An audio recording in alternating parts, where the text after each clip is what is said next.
자, 이제 359쪽의 세 번째가요.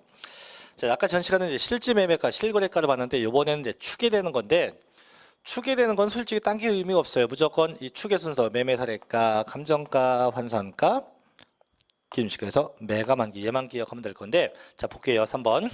자, 추계 결정에 의해서 이하는 경우 양도가액과 취득가액과 기타 경비인데, 자, 보면, 자, 실지 거래가액을 인정, 확인할 수가 없어서 양도가액 또는 취득가액을 추계 결정 혹은 경정하는 경우에는 다음의 방법을 순차로 적용하여 산정한 가액에 의한다. 다만 매매사례가액이나 감정가액이 역시 마찬가지 특수관계인 간의 거래에 따른 부당행위라면 이때는 안 돼요. 그래서 항상 부당하면 무조건 아까 얘기죠. 뭐로 합니까? 시가로 하게 되고 정상적인 거래에서 금액을 알 수 없다. 그럼 1번 볼게요. 자, 1번이 무슨 가입니까? 매매 사례가액이죠. 보세요. 양도일 혹은 취득일 전후 각 3개월 이내에 해당 자산과 동일성 혹은 유사성 있는 자산의 매매 사례가 있을 때 그 가액에서 내가 매매한 게 아니고 남들이 매매한 가액.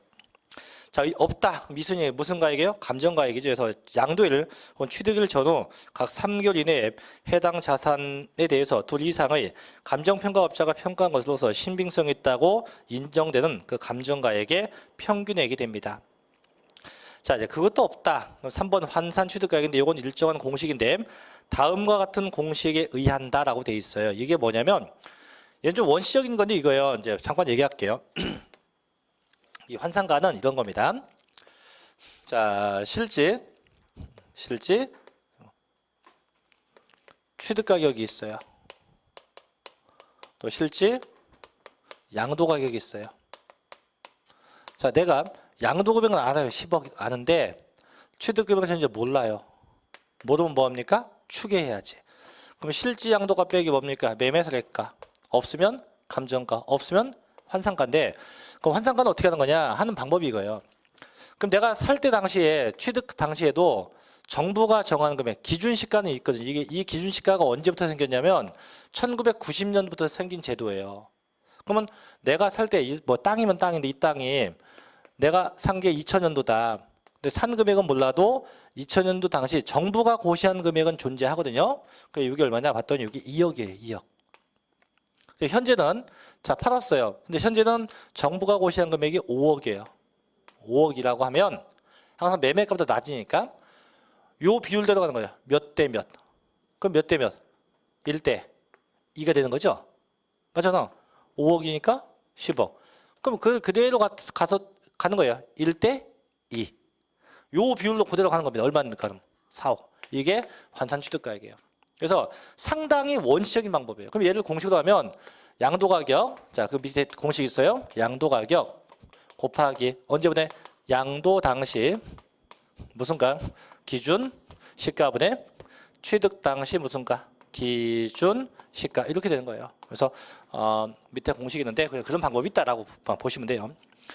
자, 다음 360쪽이 네 번째입니다. 자, 뭐가 나옵니까? 기준 시가인데, 자, 이게 같은 말로 하면 이제 시가 표준액이에요. 시가 표준액. 그래서 정부가 정하는 금액인데, 이걸 국세에서 뭐라 부르고 기준 시가, 지방에서 뭐라 합니까? 시가 표준액이라 해요. 그래서 밑에 핵심 체크 보면, 자, 토지 볼게요. 자, 토지는 원칙이 뭐라 합니까? 개별 공시지가. 그래서 정부가 정한 무슨 값? 땅값. 개별 공시지가.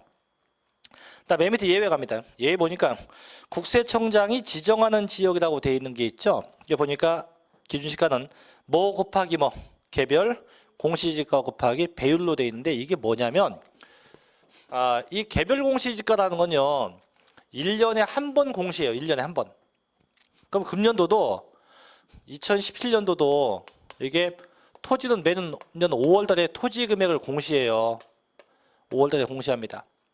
그래서 가정 매매가가 10억인데 정부 고시 금액이 뭐 5억이다 이렇게 이제 공시했어요. 했는데 쭉 흘러서 금년도 10월 달이 됐어요. 됐는데 갑자기 매매가가 폭등을 합니다. 폭등. 그래서 매매가가 한 20억쯤 뭐 20억쯤 매매가가. 근데 이 기준시가는 항상 매매가 대비해서 정하거든요. 근데 이때 당시는 10억 대비 5억인데 얘는 계속 5억이야. 매매가는 올랐는데 그럼 이걸 언제 바꾸냐? 그 이듬해 2018년도 5월가에 금액을 다시 고시해요. 이러면은 이 상태로 오게 되면 매매가하고 정부고시금액하고 갭이 너무 커질 거 아니에요. 그래서 이때는 이미 정해진 5억에다가 곱하기 요 시가가 몇 배 뛰었냐. 보니까 10억이 20억, 2배 뛰었죠, 2배. 얼마입니까? 10억. 그럼 이렇게 10억으로 살짝 바꿔줘요. 그래서 이게 그 두 번째입니다. 그래서 일반적인 땅은 뭐가 되지만 개별 공시지가지만 그 토지 금액이 급등한 지역은 뭐 곱하기 개별 공시지가 곱하기 배율로 한다. 자, 우측에 두 번째 주택가입니다. 마찬가지 주택도요. 부동산 가격 공시 및 감정 평가하는 법률에 따른 개별주택 가격은 공동주택 가격으로 합니다. 그래서 단독주택은 개별주택 가격, 공동주택은 공동주택 가격. 세 번째 건물은요 국세청장 고시가액이에요. 누가 고시한 금액이다? 국세청장이 고시한 가액에 따른다라고 하시면 됩니다. 자, 그 정도까지 발서해서 항상 매가만기 절대 순서 바뀌면 안 됩니다. 자, 넘겨서 그다음에 자, 어디를 가냐면 자, 예제 볼게요. 363쪽에 예제 보세요.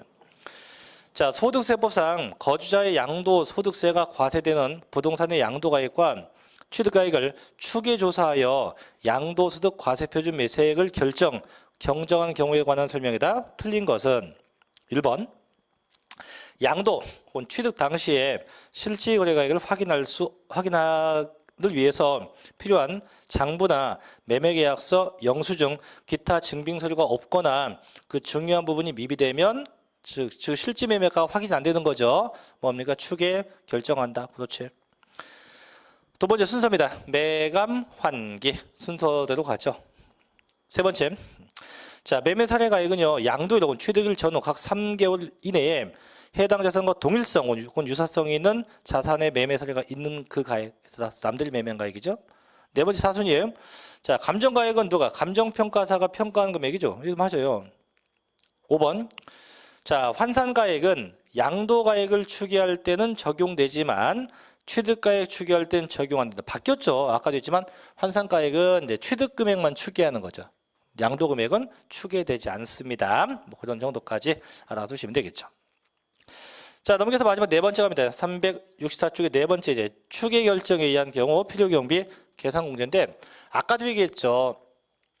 저희가 실제 취득 가격이면 실제 비용을 빼는 게 원칙이에요. 하지만 이렇게 추계가 되면 그 비용도 추계해서 빼요. 그래 아까 무슨 공제한다고? 계산 공제 한다고 합니다. 무슨 공제? 계산 공제한다고 불러요. 그래서 실제 쓴 비용을 다 무시하고 밑에 나와 있는 그 표에 나와 있는 만큼만 비용으로서 인정돼요. 그래서 필요경비 계산 공제액은 취득가액을 추계 결정, 즉 매매 사례가, 감정가, 환산가, 기준시설 할 때 다음과 같이 인정되는 비용이에요.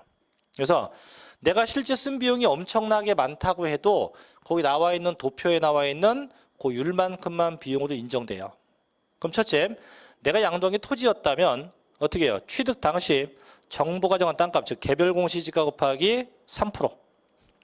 다만 그 땅이 미등기 땅이었다면 0.3%가 돼요.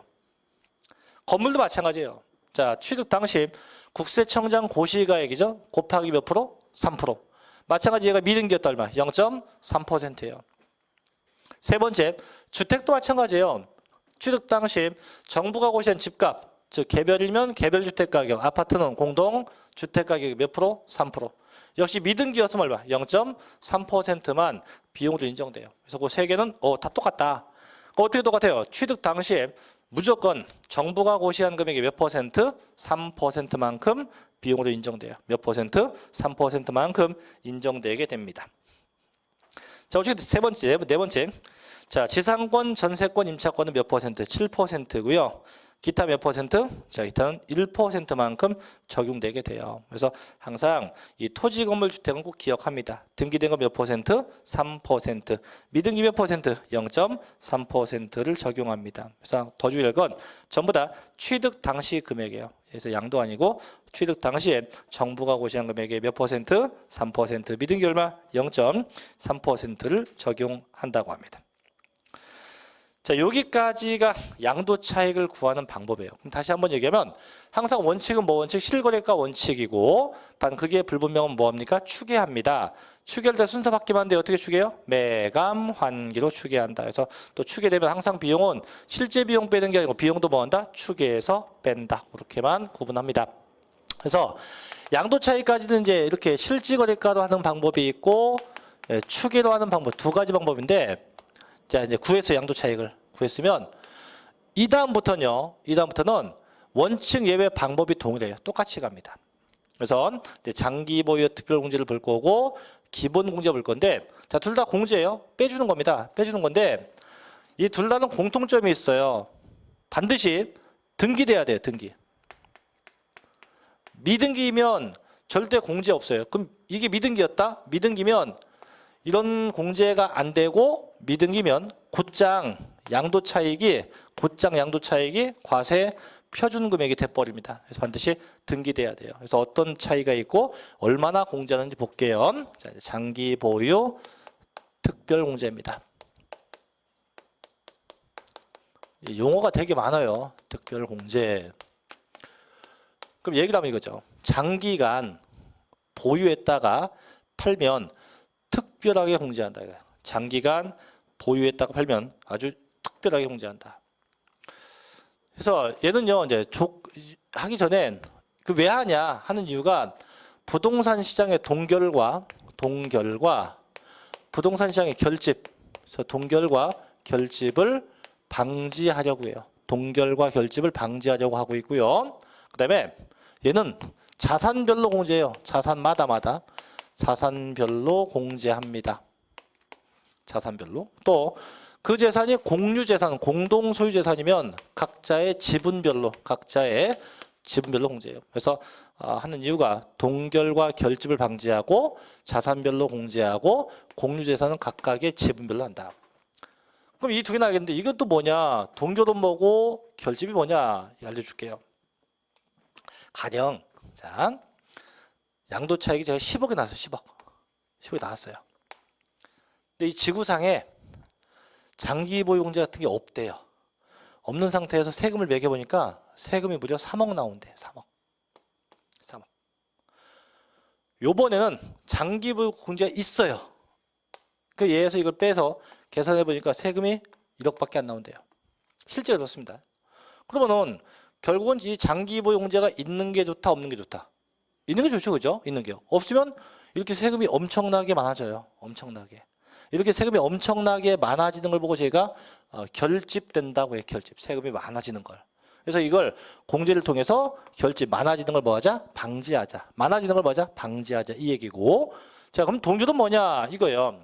동결은 저희가 동결 뭐 얼어붙는다, 똑같다 이런 얘기 아니에요. 이게 뭐냐면 자, 장기 보유 공제 없어서 양도 차익이 3억 나와요. 3억이 나온다 합시다. 3억 나오면 저 같으면 아주 특별한 케이스 아니면 저거 안 팔 거예요. 왜? 팔아봐야 세금 내고 나면 뭐 남아요? 안 팔아. 그럼 어떻게 해요? 저희가 이거 배웠죠? 수요 공급 배웠나요? 무슨 곡선? 무슨 곡선? 이게 무슨 곡선? 에? 부동산 학교도 무슨 곡선? 수요 곡선. 무슨 곡선? 공급 곡선. 자, 원래는 여기서 가격이 형성돼요. 여기에 무슨 점? 균형점. 요때 형성되는 가격을 뭐라 불러요? 시장 가격. 갑자기 학교론 시간 됐어요 지금. 자, 문제는 부동산 안 팔아. 안 팔게 되면 공급은 일정하다. 그럼 뭐가 증가해요? 수요가 증가가 됩니다. 수요량이 증가돼요. 그럼 가격이 어떻게 종전보다 올라간단 말이에요. 그죠? 그럼 매매가가 올라가게 되면 어떻게? 그만큼 양도이익은 더 커질 거예요. 이익이 더 커지면 세금은 더 커지겠죠? 더 커지면 난 더더욱이 안 팔아? 안 팔면 어떤 일이 발생할 수 있냐? 최악의 경우 공급이 없어요. 그럼 수요가 기하급수적이 돼요. 그러면 매매가는 천정부지 되겠죠? 그게 바로 뭐 동결, 부동산도 매매 안 되면서 세금 엄청 받아요. 이것도 어떻게 일정한 공제를 통해서 조금 나오게 해서 꼬셔야죠. 그래 판다 이거죠. 그래서 결집과 동결을 방지한다라고 얘기를 합니다. 이거 안 배웠어요, 수요 공급? 근데 왜 아무 얘기도 안 해요? 틀려도 괜찮아요. 자, 그럼 요건 갑시다. 그럼 언제 공제하냐? 요건이 있는데, 첫째, 공제 대상이에요. 이 대상물은 토지, 건물은 주택이 포함됩니다. 그 다음에 조합원 입주권, 이렇게 세 가지가 돼요. 그래서 토지와 건물과 조합원 입주권이에요. 입주권. 이 세 가지. 그래서 토지, 건물, 조합원 입주권 돼요. 대신 반드시 두 번째 등기돼야 돼요. 등기 안 되면 안 돼요. 반드시 꼭 등기돼야 돼요. 세 번째, 최소한 3년 이상 보유했어야 공제돼요. 근데 사섭할 때까지 최소한 3년 넘게 보유해야 공제 가능하다. 그럼 이 기간을 따져야죠. 언제부터입니까? 기본 원칙은 취득일로부터 양도일까지. 이 기간이 3년 넘어야 돼요. 그럼 이럴 수도 있잖아. 부모님한테 상속받아서 양도할 수도 있잖아요. 그죠? 그럼 얘는 언제부터냐? 얘의 경우는 상속받은 날, 상속 개시일부터 언제까지? 양도일까지 역시 그 기간이 3년 이상이면 돼요. 또 이건 다음 주에 볼 건데 이런 것도 있어요. 배우자로부터, 제 평생 소원인데 배우자로부터 증여를 받아. 근데 증여는 고사하고 맨날 제 돈만 뺏어갑니다. 받아서 양도해요. 이럴 수도 있잖아. 그죠? 그럼 얘는 언제부터냐?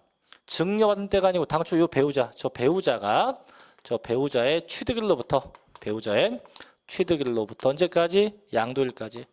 배우자가 취득해서 양도한 날까지 이렇게 갑니다. 이렇게. 그래서 요건이 다 충족이 돼야 돼요. 그럼 얼마나 공제하냐? 결론이 이제 공제액인데요. 공제액은 항상 양도 차익, 이미 나와 있는 저 양도 차익에 곱하기 법률을 정한 공제율을 곱해요. 그래서 요 양도 차익에다 뭘 곱한다고? 공제율을 곱해요. 이게 두 가지가 있는데, 첫째 얘가 1세대 1주택이다. 내가 양도한 게 주택이라고 하면 이때는 최소한 24%부터 최대 80%까지 공제가 돼요.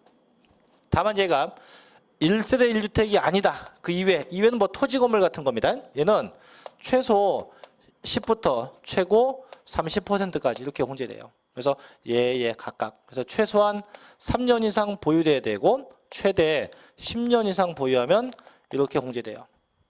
그래서 이따 보기 좀 이 공제는 꼭 외워야 됩니다. 이거 몇 %인지. 자, 그럼 볼게요. 자, 교재 어디 갔니? 368쪽에 3번. 자, 봅니다. 장기 보유 특별 공제. 자, 밑에 의 보세요. 장기간 보유한 부동산 처분 시 일부 공제를 통해서 보유기간 동안의 명목 소득에 대한 세부담의 경감과 과중한 세부담으로 인한 부동산 시장의 뭐와 뭘 방지한다. 동결 효과와 결집 효과를 완화하기 위해서 공제한다. 두 번째, 적용 대상 봐요. 등기된 토지 건물, 물론 주택 포함됩니다. 으로서 보유기간이 3년 이상인 것 및 조합원 입주권에 대해서 적용해요. 다만 주의할 게 그 조합원 입주권 옆에 밑줄, 옆에 조합원으로부터 취득한 건 제외합니다. 이게 뭔 얘기냐면 재건축이 됐어요. 그럼 내가 그 재건축에 원조합원이 있고 그 조합원 입주권을 제가 피를 주고 사는 경우가 있죠. 얘는 사는 건 안 돼. 원조합원만 된다 이거죠. 그래서 남에게 돈 주고 산 건 안 되고 누구만 된다? 원조합원만 돼요. 원래 조합원만 해당합니다. 자, 그래서 우측에 핵심 체크 봐요. 오른쪽 페이지. 자, 장기 보유 특별 공제 시 보유 기간인데, 자, 첫째 아까 얘기했죠. 대원칙은 언제부터 언제? 취득일로부터 양도일까지예요. 다음 두 번째 2번. 배우자 혹은 직계 존비 소득으로부터 5년 내에 증여받은 토지 건물의 양도로 인해서 발생한 소득은 언제부터? 증여한 배우자 혹은 증여한 직계 존비 소득이 취득한 날부터 계산하고, 또 그게 가업 상속 공제가 된다고 하면 그때는 언제부터? 피상속인 사망하신 분이 취득한 날부터 이제 그거 하고요. 자, 그거 이제 앞부분 됐고 뒤에 거 뭐 가업 상속이라는 말일지 그죠? 요거는 요거하고 자 밑에 4번 먼저 갈게요. 4번 상속을 받으면 언제부터요? 상속 개시일부터 달라 지금. 그러니까 2번 끝에 뭔지 몰라도 가업 상속 받으면 언제부터요? 피상속인 사망하신 분이 취득한 날부터 기간 따지는 거고 가업 상속이 아닌 일반 상속은 얘는 언제부터? 상속 받은 날부터 따져요.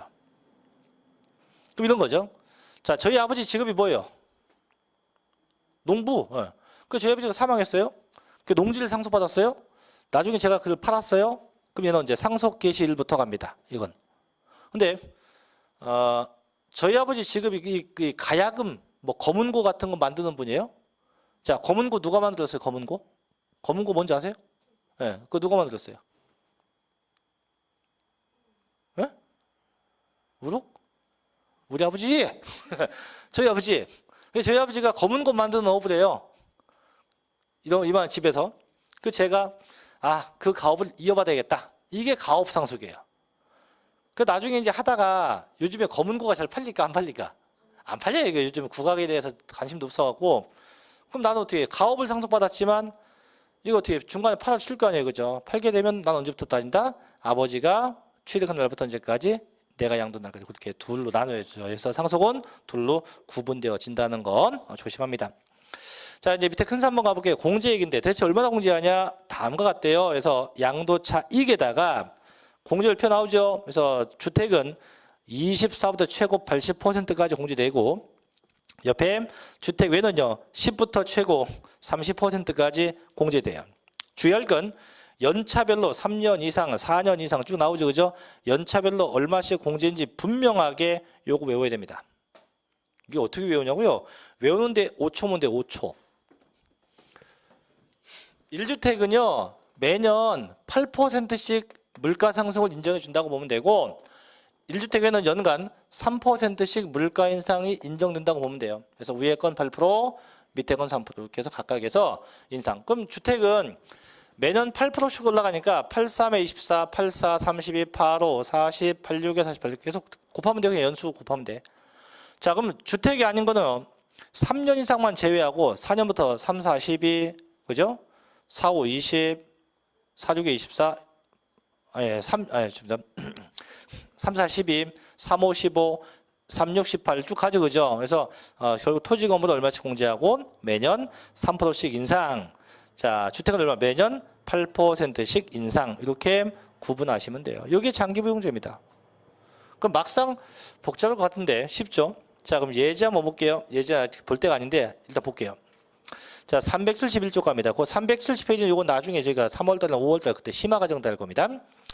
자, 1번 371쪽에 소득세법상 건물의 양도에 따른 장기 보유 특별 공제에 대한 설명이다. 틀린 겁니다.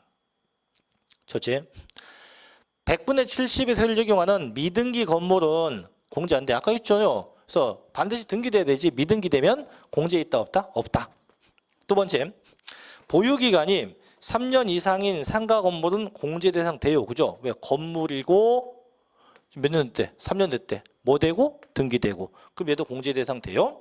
세 번째, 1세대 1주택 요건 갖춘 고가주택은 공제된다. 공제 안 된다. 왜 안 되냐면 옆에 함정 있죠. 보유기간이 몇 년밖에 안 돼? 2년 6개월, 3년 넘지 않으면 안 돼요. 이게 답. 네 번째, 장기 보유 특별공제는요. 건물의 양도 차익에서 뭘 곱한다? 보유기간별 공제율을 곱한다. 그죠?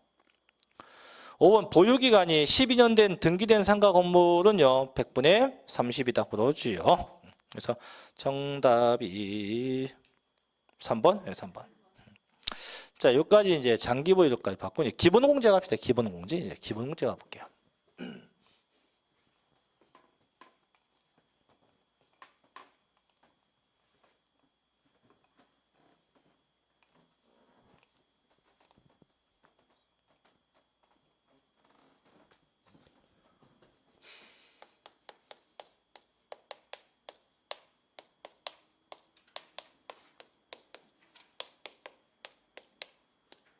자, 이제 기본 공제인데 얘는 무조건 빼는 공제입니다. 그래서 얘는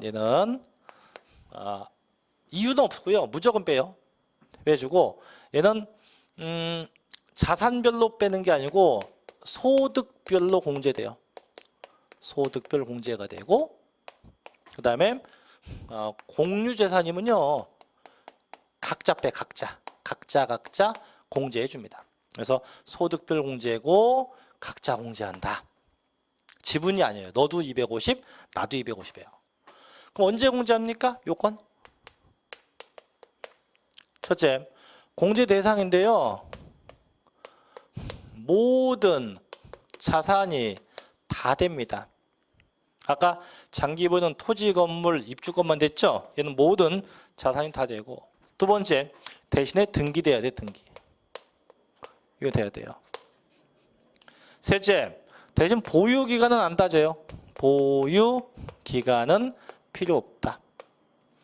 아까 장기부는 몇 년 넘게 보유해야 돼요? 3년 넘게 보유죠. 근데 이런 기간에 관계 있다, 없다? 없다. 자, 바로 갑니다. 얼마나 공제합니까? 공제액인데?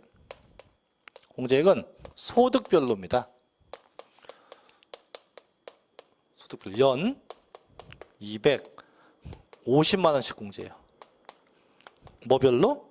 소득별로 연 250이에요. 그럼 여기서 이제 소득별이 뭐냐? 이 세 가지예요. 첫째, 토지, 건물, 부동산에 관한 권리, 기타 자산. 그래서 요 놈은 연 250. 두 번째, 주식이나 출자집은 얘도 얼마? 마찬가지 연 250. 그 다음에 금융상품인 파생상품이에요. 상품에서도 얼마?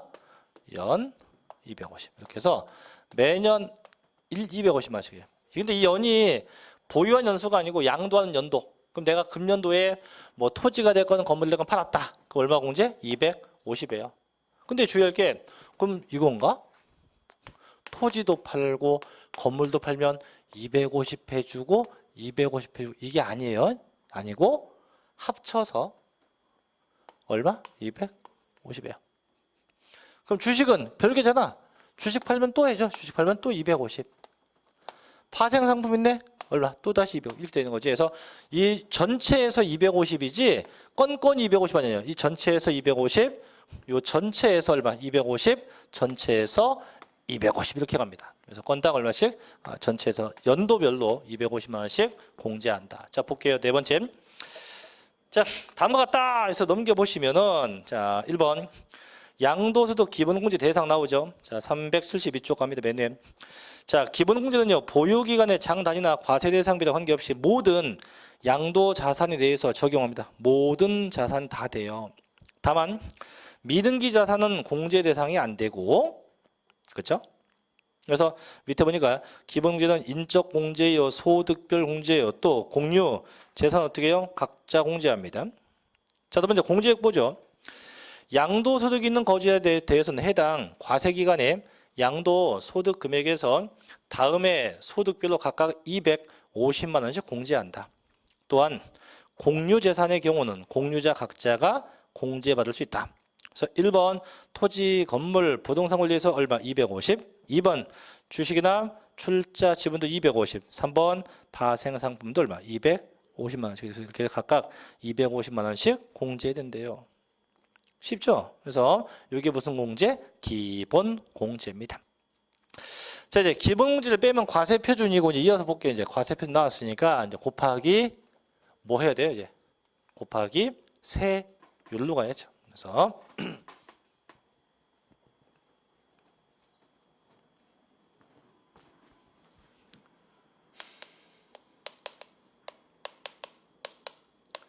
자, 나오면 곱하기 뭐 한다고요? 세율. 그럼 뭐가 나옵니까? 산출 세액이 나오죠. 항상 과세 표준 곱하기 세율로 하면 산출 세액이다. 이제 볼게요. 양도세는요, 특성이 일단 얘도 퍼센트예요. 그래서 항상 정률 세율로 돼요. 근데 이게 두 가지가 있어요. 쓰는 게 첫째 차등 비례세율도 있고요. 그 다음에 초과 누진 세율도 있어요. 두 가지에서 차등세율도 있고 초과 누진도 있고 두 가지가 있다. 두 가지가 있다. 이게 다예요. 이게 답니다. 그래서 어떤 게 차등이고 어떤 게 누진세인가 이제 지금부터 잘 봐야 돼요. 그래서 이 두 개는 자산별로 또 보유기간별로 등기별로 다 달라요. 다른데 금년도에 양도세를 시험에 날 거예요. 왜냐면 올해 법이 개정돼 갖고 요건 필 날 겁니다. 필. 그래서 얘는 잘 봐야 돼요. 자, 갑시다. 374쪽에 5번 양도 소득세 계산입니다. 그래서 세율, 그래서 우측 페이지 가봐요. 바로. 자, 양도 소득세 세율인데요. 보셔요. 자, 양도 소득세 세율은 과세 대상의 자산별로, 보유기간별로, 등기 여부별로, 과세 표준 금액별로, 차등 비례 세율도 있고 뭣도 있다. 초과 누진세율도 있다. 그래서 1번. 자, 내가 양도한 게 토지와 건물, 부동산에 관한 권리였다. 그래서 얘네가 자 박스 봐요. 이게 미등기였다. 그럼 아까 미등기 되면 장기 보유 돼야 안 돼요? 안 되지. 기본공제 안 돼. 그럼 예를 들게요. 그럼 내가 양도한 게 미등기였어. 미등기인데 양도 차익이 무려 10억 나왔어요. 암호공제 안 돼. 그럼 과세표준 얼마입니까? 10억이고 곱하기 몇 프로냐? 세금 70%. 양도세만 7억이에요. 7억. 그래서 박스에 첫째 미등기했다 몇 퍼센트? 70%. 헐. 근데 얘가 이제 미등기가 아니고 등기했대요. 등기하고 팔면 밑에 보다시피 기간별로 달라요. 그래서 등기되고 팔면 등기되고 2년 넘게 보유했다 팔았다면 6에서부터 40%예요. 이게 이번에 바뀐 겁니다. 6에서부터 40. 근데 등기되고 1년은 넘었는데 2년 안 됐다? 이때는 40%.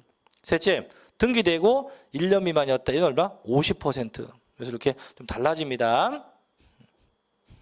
두 번째, 주택이야. 주택은 별개예요. 이게 토지 건물하고 해서 주택도 첫째 미등기 똑같아요. 얼마입니까? 70. 근데 등기됐을 때를 조심해야 돼요. 등기됐을 때 1년 이상 보유했으면 얼마입니까? 6에서부터 40. 1년 미만은 얼마입니까? 40이에요. 오메? 그래서 위에 거하고 헷갈리면 안 돼요. 아까 위에 거는 1년 미만이 얼마? 50. 2년 미만이 얼마? 40. 근데 얘는 1년 미만이 40, 1년 이상이 6에서부터 40이에요. 그래서 이거 꼭 조심해야 돼요. 그래서 밑에 보면 누진세 표현이 나오는데 그 표 외우는 게 아니고 위에 있는 그 두 개만 기억하면 돼요. 두 개에서 미등기는 얼마다? 70이다. 등기되면 뭐 따진다? 보유기간별로 따져서 각각 과세한다요. 자, 또 넘겨서 세 번째 맨 위에 있습니다. 자, 비사업용 토지는 얼마부터 얼마? 16부터 50%예요. 얘도 그 밑에 세율표는 외우는 거 아닙니다. 그냥 16부터 50만 기억하면 돼요. 네 번째, 기타 자산 하나만 적을게요. 회원권. 회원권인데 얘도 6에서부터 40이에요. 무조건입니다. 그래서 보유기간에 관계없이 6에서부터 40. 자, 그 다음에 주식은 의미 없어요. 자, 6번 파생상품 몇 퍼센트입니까? 20%. 그럼 얘가 어떻게 시험 났냐? 자, 우측 페이지 예제 2번 가볼게요. 예제 2번.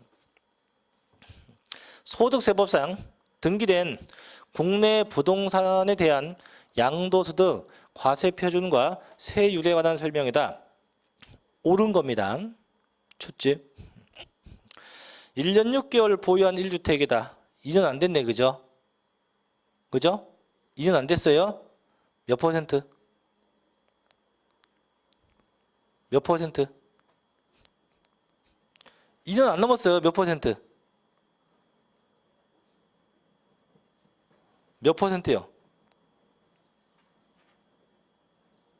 예? 왜 40%? 왜? 이유가 있을 거 아니에요? 왜? 아니잖아. 아까 1년 미만이 40이고 주택이잖아요. 1년 이상이니까 6에서부터 40이죠. 어제 술을 과하게 드셨나 보죠? 자, 2번. 자, 2년 1개월 된 상가 건물. 얘도 마찬가지지. 상가가 2년 넘었으니까 6에서부터 40. 세 번째는 10개월간 보유한 상가 건물 1년 안 넘었지, 그죠? 얼마입니까? 50. 네 번째, 6개월간 보유한 1주택이다. 6개월간 보유한 1주택은 1년 미만이니까 100분의 40. 그죠? 5번, 1년 8개월 보유한 상가 건물. 자, 2년 안 되지, 그죠? 100분의 40. 그래서 맞는 거니까 몇 번? 3번. 그래서 1년 안 된 상가 건물 100분의 50을 쓰게 됩니다. 자, 그래서 여기까지가 이제 세율까지 정리해 봤는데, 야, 오늘 엄청나게 많이 했네요, 그죠? 다 기억나요, 지금 한 거? 아니요. 큰일 나요. 그럼 제가 한번 다시 정리해 줄게요. 자, 양도세 계산 공식은 항상 양도가액부터 시작이 돼서 양도가액에서 취득가액을 빼고 기타 비용을 뺀다. 그럼 양도 차익이 나오고, 그 다음 뭐 뺍니까? 장기보유, 특별공제 빼면 양도 소득금액이 나오고, 다시 기본공제 빼면 뭐가 나와요? 과세 표준금액이 나온다. 이때 양도 차익까지는 항상 원칙이 무슨 가 원칙? 실질 거래가 원칙이요. 요게 불분명은 뭐합니까? 추계한다. 어떻게 추계해요? 매감 환기로 추계한다. 그래서 순서 바뀌면 안 되고, 단 추계하면 그 비용은 실제 비용 빼는 게 아니고 비용은 어떻게 빼요? 계산 공제한다. 그 다음에 장기보유 공제인데요. 공제 대상이 뭐가 돼요? 토지와 건물과 주택 포함되고 조합원 입주권이 되죠. 이때 입주권은 원조합원 입주권만 가능합니다. 그래서 보통은 10에서부터 최고 30%까지 공제인데, 다만 그게 1주택이라면 얼마부터 얼마? 24부터 최고 80%까지 공제가 되죠. 대신 이제 기본 공제인데, 기본 공제는 무조건 얼마? 축하금 얼마씩 준다고? 250만 원씩 해서 무조건 250만 원씩 공제한다.